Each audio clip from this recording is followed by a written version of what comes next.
Yes, there was a mistake.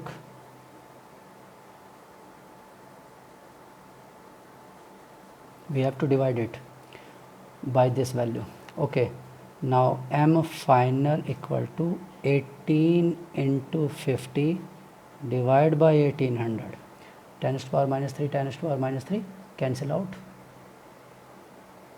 and 18 into 50 by divided by 1800. Yes, now it is 10 and equal to 0.5 m. Answer will be second will be the correct answer.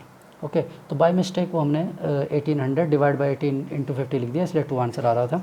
ठीक है, जबकि divide तो इससे होना है। ठीक है, clear. तो इस तरह से ये कुछ डिफरेंट, इससे कोई इफेक्ट नहीं पड़ता। इससे नेक्स्ट और भी क्वेश्चन है इस तरह के, molarity and normality. 4.9 gram of H2SO4 is present in 100 ml of the solution. चलिए एक ही क्वेश्चन सॉल्व कर लेते हैं। 44 क्वेश्चन, ये नॉर्मल क्वेश्चन है, मोलरिटी नॉर्मेलिटी से related. 4.9 gram of H2SO4 is present in 100 ml of the solution, then its molarity. तो इसकी मोलरिटी बताना। तो मोलरिटी क्या है? Simple, number of moles upon volume. ठीक, volume should be in litre. Number of moles क्या है? Weight upon molar mass into volume in litre. तो वेट कितना गिवन है? चलिए 4.9 अपॉन मोलरिटी कितनी गिवन है? Sorry, molar mass 98 and volume is 100 ml। 100 ml should be in litre. Solve कर लीजिए। और ये तो हो गया मोलरिटी। नाउ ठीक, अब नॉर्मेलिटी इक्वल टू होता है मोलरिटी इंटू एन फैक्टर। तो यहाँ से मोलरिटी सॉल्व कर लीजिए। मोलरिटी और एन फैक्टर H2SO4 का कितना होता है? 2 when it dissolve in water. तो इससे डबल, यानी कि नॉर्मेलिटी डबल होगी मोलरिटी का। सॉल्व कर लीजिए। तो ये सारे क्वेश्चंस इसी तरह से हैं कि किसी को क्या किया है, डिज़ोल्व किया है, मेकअप द कंसनट्रेशन इन मोल पर लीटर इफ़ इट्स 20 ग्राम। चलिए एक क्वेश्चन नंबर 48 देख लेते हैं। ठीक है, इसी टाइप के क्वेश्चन है ये सब, सिंपल मोलरिटी नॉर्मेलिटी से रिलेटेड। इसके बाद हम टाइट्रेशन बचे हुए हैं नेक्स्ट लेक्चर में। 2-3 टाइट्रेशन, जैसे बैक टाइट्रेशन है, आयोडोमेट्री है और डबल टाइट्रेशन है। ठीक है, तो नेक्स्ट कमिंग 2 और 3 लेक्चर्स में ये चैप्टर कंप्लीट हो जाएगा। ठीक है, तो इसीलिए हम पिछले वाले को थोड़ा सा उसको रिवाइज़ कर रहे हैं कि किस टाइप के क्वेश्चंस एग्ज़ाम में मिलते हैं। ठीक है, चलिए 48 क्वेश्चन कह रहा है the concentration of the C12H22O11, ये दिया हुआ है क्वेश्चन नंबर 48 में। इसकी कंसनट्रेशन आपको बतानी है मोल पर लीटर। मोल पर लीटर, मोल पर लीटर क्या होता है? मोलरिटी, यानी मोलरिटी अननोन है एक तरह से।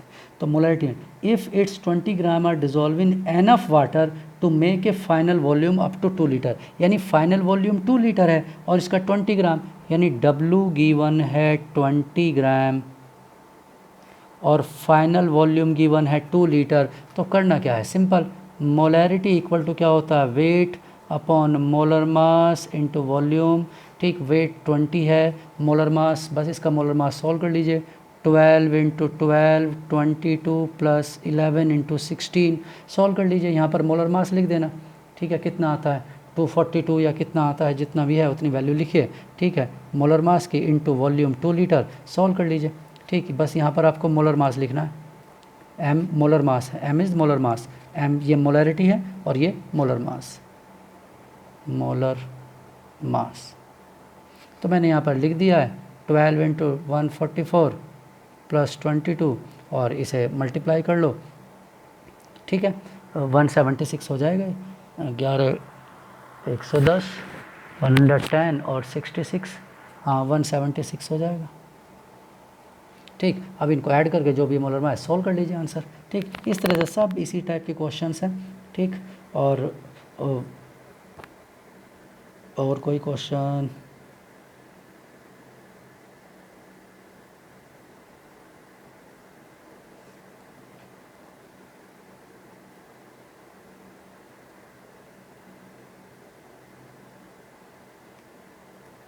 ठीक, बस ऐसे ही क्वेश्चंस हैं, सॉल्व कर लेना, ट्राई करना। कोई किसी में फिर भी प्रॉब्लम लगती है तो बता देना। ठीक, हम उसे नेक्स्ट लेक्चर में डिस्कस कर लेंगे। ठीक है, क्योंकि सभी इसी टाइप का हो सकता है। कोई क्वेश्चन गलत भी हो सकता है, कोई लैंग्वेज मिस्टेक हो सकती है, ठीक है, मिस प्रिंटिंग हो सकता है, लैंग्वेज की प्रॉब्लम हो सकती है। अगर ऐसा कोई लगता है तो उसे बताइएगा, उसे हम डिस्कस करेंगे, क्योंकि कुछ आप लोग भी सॉल्व करिए, ठीक है। सिर्फ सारे मैं ही सॉल्व करता रहूँगा तो आपको ज़्यादा क्लियर नहीं होगा। जब आप खुद सॉल्व करेंगे तब आपको क्लियर होगा, ठीक है। एक्चुअल कैलकुलेशंस तभी क्लियर होंगी आपको कि क्या है क्या नहीं है, ठीक है। इसके बाद तीसरा टाइट्रेशन, थर्ड टाइट्रेशन कौन क्या बताया था आपको, एसिड बेस रेडॉक्स, और नेक्स्ट टाइट्रेशन है आयोडोमेट्रिक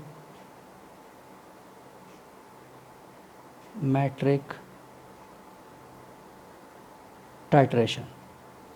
आयोडोमेट्रिक टाइट्रेशन में क्या है, iodine is one of the product, I2 is one of the product, और आयोडीन प्रोडक्ट बनता है, इसलिए इसे क्या कहते हैं, therefore it is known as iodometric titration, इसलिए इसे आयोडोमेट्रिक कहा जाता है, ठीक है, जिसमें I2 one of the product हो। अब I2 प्रोडक्ट कैसे बनेगा, Ki को यूज़ करते हैं, Ki is present in excess amount, और इस Ki से I2 प्रोड्यूस होता है, यानी -1 से 0।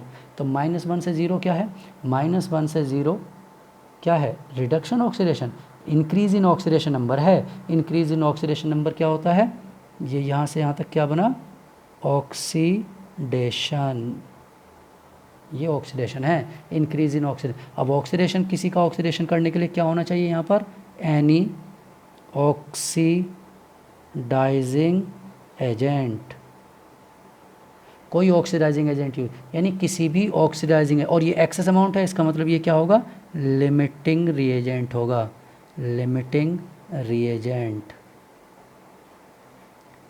तो आपको कैसे न्यूमेरिकल मिलेंगे, आपको इस टाइप के न्यूमेरिकल मिलेंगे जिसमें कोई ऑक्सीडाइजिंग एजेंट होगा, एनी ऑक्सीडाइजिंग एजेंट। मेनली तो कितना होता है, 1, एक होता है, बट मे बी 2 और मोर देन 2,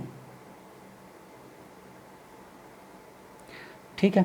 मेडिकल एग्ज़ाम में एक ही मिलेगा, अगर आप कोई मिलता भी है तो कोई एक ही होगा, ठीक है। और मेंस एग्ज़ाम तक भी एडवांस में हो सकता है, एडवांस का कोई क्वेश्चन है अगर जेईई एडवांस का, तो उसमें हो सकता है 2 और मोर देन 2, या कोई सब्जेक्टिव हो सकता है। जनरली ऑब्जेक्टिव में नहीं होता, क्योंकि लेंथी हो जाता है calculation.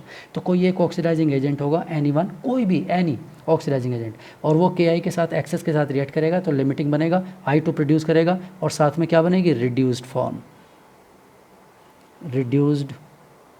Form of oxidising agent, oxidising agent की रिड्यूस फॉर्म बनेगी, ठीक है। वो डिपेंड करता है कि क्या बनेगी क्या नहीं बनेगी, ठीक है, वो ऑक्सीडाइजिंग एजेंट पर डिपेंड करता है कि वो ऑक्सीडाइजिंग एजेंट क्या है क्या नहीं है, ठीक, उस पर डिपेंड करता है, ठीक। तो ये अब हमें वही मेथड है कि I2 का अमाउंट हमें मान लो कैलकुलेट करना है, तो वो इस पर डिपेंड करेगा, ठीक है। तो यहाँ पर इसकी वैल्यू को I2 से रिलेट करना है, या I2 फिर आगे, अब I2 कितना प्रोड्यूस होता है, I2 कितना प्रोड्यूस होता है, ये इन्फॉर्मेशन अगर नहीं गिवन है तो क्या किया जाएगा, I2 को स्टार्च के साथ रख देते हैं।